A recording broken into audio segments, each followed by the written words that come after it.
Hey, what's happening, friends? It's Bell, and welcome back to a new video. We're finally going to talk about this new Snowskate. And so we're going to go over design specifications. We'll talk about what inspired the design, what I thought I was going to do with it, and then what I hope to learn by that. We're also going to talk about like what actually happened when I started riding it, which was totally different from my expectations. I did a little experiment with it, swapping these trucks around, which we'll have to get into. And then finally, we're going to figure out what is this actually good for compared to the other one. And hopefully by the end of it, you can get an idea of what I learned from those experiences and how that shaped my view and my approach to snow skating in the future, because I have a little bit of a different mindset now than I have in the past. So let's get into it.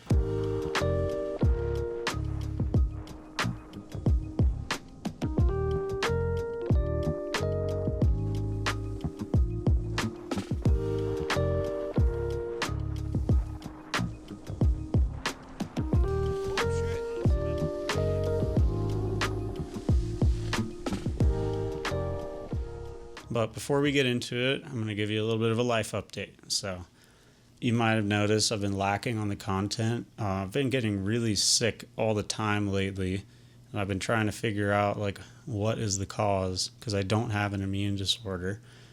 So starting in November, I was sick for like 3 weeks, and then I got a little like 1 or 2 week break.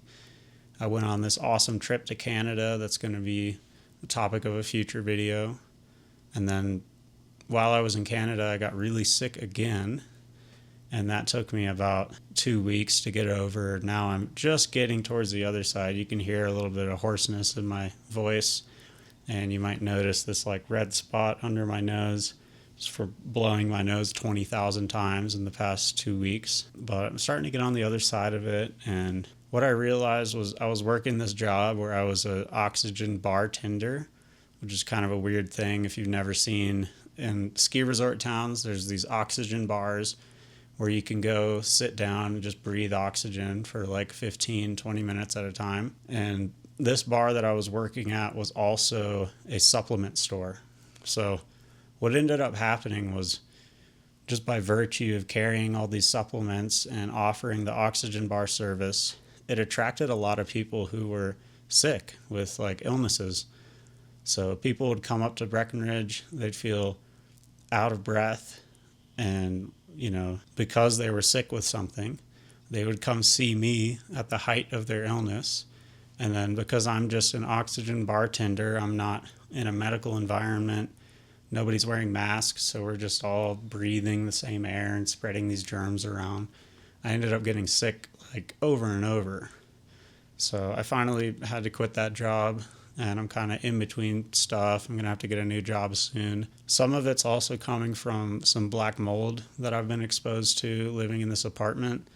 So this is the basement. It's not really a basement.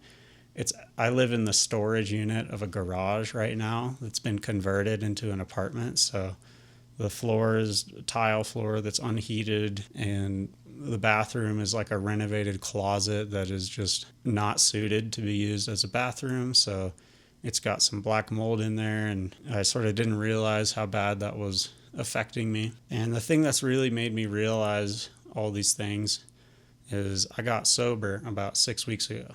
So I wasn't really like a heavy drug user before. I never drank alcohol. I've been off of hard drugs since I was like a teenager, but I was smoking weed all the time and drinking caffeine every day. And when I cut both of those out, it took about 4 weeks, but I started to get like mental clarity, and I was able to be more connected to how I'm feeling, like both physically and emotionally. And that really gave me the clarity to understand, like, I've been sick all the time. I haven't been operating at my highest level that I could be, and this is causing me to slack on content and just be generally unmotivated. So that's been like the biggest thing, what's been happening in my life recently. So I just want to get that out of the way for people who care. And now we'll move on to talking about the snow skates. So first we're going to talk about the design specifications of this thing. So if you remember in a past video, This snowskate came from an old squall, which is an inline ski, which is another thing that I do where you ride a ski. It's not really a ski, but a skinny snowboard with one foot right behind the other, like a slalom water skier in hard boots. And I was riding this ski that was from 1994, and it didn't have good flex characteristics, but I really liked the specifications overall. So when I first approached Donek, we made this one based off of that old squall. And so this one has 11.5 centimeter width, an 11 to 17 meter variable radius, and it's 175 centimeter overall length. It has a square tail on the end, and up here it has a little bit of early rise in the nose, and it gets progressively thin, and this helps really absorb chatter and bumps. It makes it really dampening. So when I was looking at making a new snowskate for this season, I didn't want to make something too unfamiliar, but I wanted a step up in the width so that I could get more lean out of it. And I also wanted to play around with something more symmetrical. So variable side cut radius on this means that the radius is tighter towards the tail and more open towards the nose. So when you engage a turn on the nose, you get this big wide arc, and then as you lean back into aft weighting, as you should to close out your turn, you engage that smaller radius on the tail. So even though it's 17 meters up here, when you're closing out turns on the tail, it really feels like an 11 meter radius that you're riding. So to step up the radius, I designed this one to be a 13 meter radius, which in hindsight is kind of extreme for a snow skate. There's only like a handful of snowboarders who ride a radius over 10 meters for a soft boot carving setup. Usually this kind of radius you only find with hard boots, and those guys, you're able to put so much more force into the board that you can really crank the flex and tighten up the turn despite being in that 12, 13, 14 meter radius range. But I wanted to see like what the limits are here for myself for snow skating on the terrain that I have access to. I have really wide open runs, so and then my other thought was, if it fails as a snow skate, I can always ride this in hard boots as a squall. So 13 meter radius. I also wanted to make it a little bit shorter so that it would feel a bit stiffer, which would also give it a bigger turn feel. So it's a 163 centimeter instead of 175. And then I wanted it just a little bit wider, but not too wide. So in the past, I have ridden a 12 centimeter width subdeck, and I found that it was just a little bit over the top too wide. So I brought this one up to 11.8 centimeters. Other than that, it is basically completely symmetrical. If you're a fan of Donek riders, or if you watch a lot of snowboarding on YouTube, you might have heard of Ryan Knapton. We live in the same area, so I have the pleasure of running into him on the slopes a lot. So this is actually Ryan Knapton's shape that he gets made from Donek Snowboards. But I asked them to round off the nose and tail a little bit so it wouldn't be as square. And then, of course, being so skinny, it's a completely different animal. So it's not really recognizable, but this is a Ryan Knapton twin. So when I was in the design process of that thing, I was really interested in like two things. Number one, I wanted to assess or like gauge how much of the directional feel of my snow skate was coming from the variable side cut radius as opposed to this weight that I have that's shifted forward on the deck, or just the way that I stand on top of the ski.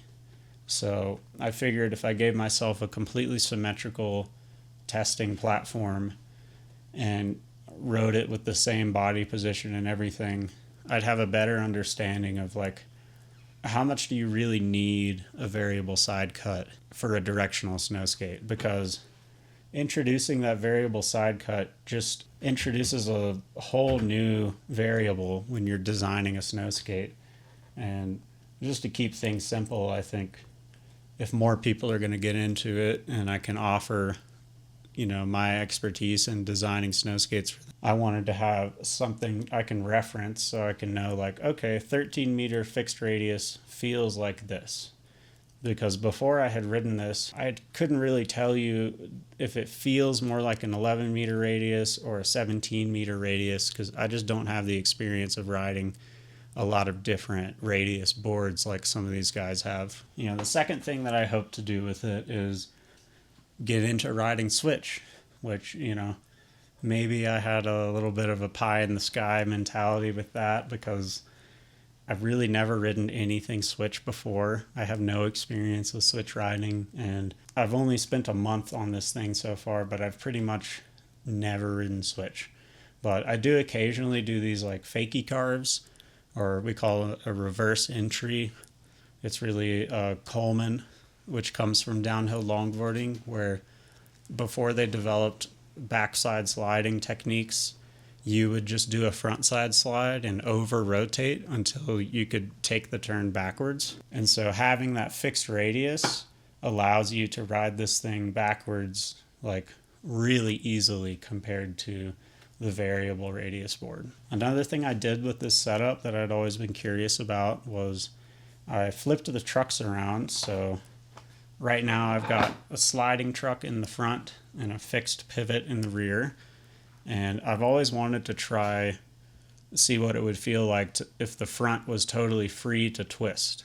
So if you could put like a free torsion truck in the nose, would it be rideable, or what would that feel like? So what I did was I moved the slider from the front to the back, and then I took that back truck and I turned it 90 degrees on the front. Some of you who follow me might have seen some of the videos from when I was playing around with that. The end result was that if the nose is free to twist, but you have no way of controlling that twist, you're basically just creating a system where the front always has a more shallow edge angle than the rear. So anytime you go to kick it into a skid, it's just going to want to straighten up and point right down the hill again.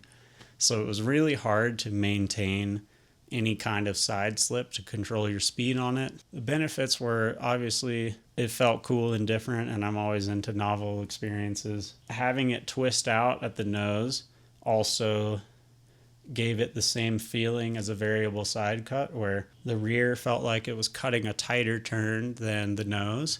So you would really have to like wade into that tail and try to close off turns with the tail. But starting with a 13-meter radius at the tail and then opening it up to God knows what, 20 plus, it was just unreasonable for a snow skate. It would draw the biggest turns. It was just like unmanageable because you couldn't get it going perpendicular to the hill to control your speed, and you couldn't skid it to control your speed. So it ended up being like a really dangerous, sketchy thing to ride. So all that said and done, like, what is this thing actually good for? And for me, I'm starting to view snow skating more as kind of a novelty sport, where it's really fun for a person like me who does downhill longboarding in the summer, and you can emulate that feeling of downhill longboarding. And if you've ever ridden like a downhill setup with really stiff trucks and a low angle rear truck, you'll know that once you get them going fast, they're really not cutting a tight turn. Like, they'll cut a huge radius, and the kind of roads that you're riding down at speeds of like 35 to 50 miles an hour, you don't need it to be super responsive. So this thing's really good at emulating the feeling of that kind of giant turn. I've also been thinking more about like, what is snow skating actually good for in general, and what is a snow skate? Because so with the torsion truck experiment, I kind of had this epiphany that like, okay, if you can't control the torsion, then it becomes really sketchy. But what if you could control the torsion? Well, you would have to have a way of the top deck being able to twist. So think of like a ripstick, where there's some sort of central torsion pivot in the top deck, and then this twist can translate down to the subdeck, and then you have the ability to twist the board on command. So while that sounds intriguing and cool, number one, I don't have the money to go and fabricate this sort of thing right now. And number two, I think that really just turns this into a different thing. Or to me, a snowskate's really good at emulating longboarding because it is completely torsionally stiff. Just like a longboard, if you are in a turn and you're driving all of the turn with your back foot, that force that you apply here is going to be translated up to the nose and into that front truck because this deck is completely stiff. As soon as you take away that stiffness and you give it the freedom to twist, you're kind of doing a different thing. And I'm just not interested in doing that on a snow skate. To me, that's like, well, that's just snowboarding, right? So if you want the ability to twist the board, there's something for that. You can strap into bindings and have a really good time. But for what this is and the limitations that it has, I think I've gone about as far as you can go with it. So the last few times that I went out riding with this thing, I started noticing like I'm really pushing the limits with my body, with how much force I can generate. So as you make this subdeck wider and you make the top deck narrower, or you just shift your feet into more positive angles, you're creating a scenario where you don't have as much leverage to get the thing to tip over. So a lot of times when I ride this, just that difference of 0.3 centimeters from this subdeck to that subdeck, I have to grab the rail and pull it up to my feet to maintain an edge angle in the turn, unless it's like perfect conditions. If there's any sort of bumps in the snow, or if I'm going over snowmobile tracks and I don't have that extra grip to pull that up, it requires so much force from my body that I end up giving myself shin splints that I don't recover from 2 weeks. It's just a really extreme thing to ride when it gets to this sort of difference in width between the subdeck and the top deck. So I think I've explored this about as far as you can. And for me, I'm more interested in branching out into two specific directions. So number one, I think it would be cool to put a symmetrical top deck on here. And I have ideas for how to engineer this sliding truck system so that instead of having the slider on one side and the fixed pivot on the other, you could have it be equally flexing in both directions. And that way it would be completely symmetrical. It wouldn't matter which way you jump on it at the top of the hill or which way you ride it down the hill. So that's one direction that's really interesting to me. The other direction I want to go with this, of course, is top speed. So I think it would be really cool to design a snow skate with maybe a little bit narrower on the waist width. So you could bring it down to like 11 centimeters or 11.2. And then just put a really huge side cut radius on it. So for moving in that direction, I picked up this totally insane pair of skis. This is the Nordica Girish from 2009. It's actually a powder ski, believe it or not. But it has totally crazy dimensions and construction that I think would maybe work really well for a snow skate built for top speed. So it is 11 centimeters wide. It has a 29 meter radius, which is just, it might as well be straight. It's insane. And it's 193 centimeter long. Now, it has a lot of early rise in the nose because it was a powder ski. And I think this would probably create a lot of chatter if you're riding it at high speeds. So when I do eventually mount it up to a snow skate, I'm probably going to cut off some of this nose. The other cool thing about these is they are double Titanol, which if you don't know what Titanol is an alloy of titanium and aluminum that is really dampening and also increases torsional stiffness. So if you mounted this up to one of these stiff decks, you would just have an absolutely insanely stiff thing that would maybe ride really good at high speeds. So these are practically brand new. They were clearly mounted by somebody who didn't understand how insane the specs were, and they rode them a couple times and then just like probably got really scared. So I anticipate this being a really scary thing to mount up to a snow skate. The other thing that's scary about it is it's completely flat. So it's flat rocker, it has no camber, which means the only way to engage an edge is to get going really fast on it and tip it over until it flexes, or you just ride that giant radius. But yeah, that's where I'm kind of at with things. You know, like I said, like I'm kind of moving on from these snow skates, which are like a general purpose snow skate for like emulating downhill longboarding on the snow. And the things that are going to keep me interested and keep me coming back to the snow skate are going to be, you know, developing it into a really specialized kind of setup. So something that can be totally symmetrical aesthetically and functionally is really interesting to me.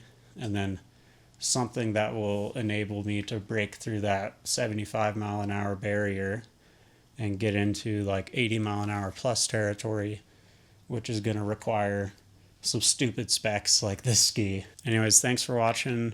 I hope you enjoyed this video. As always, if you want to, you can support me by buying me a virtual coffee at the little link in my description. It's ko-fi.com. Follow me on my other platforms so you can stay up to date, see what I'm into. And hopefully next time we talk, I won't have this hoarseness in my voice. So thanks for putting up with me. Cheers.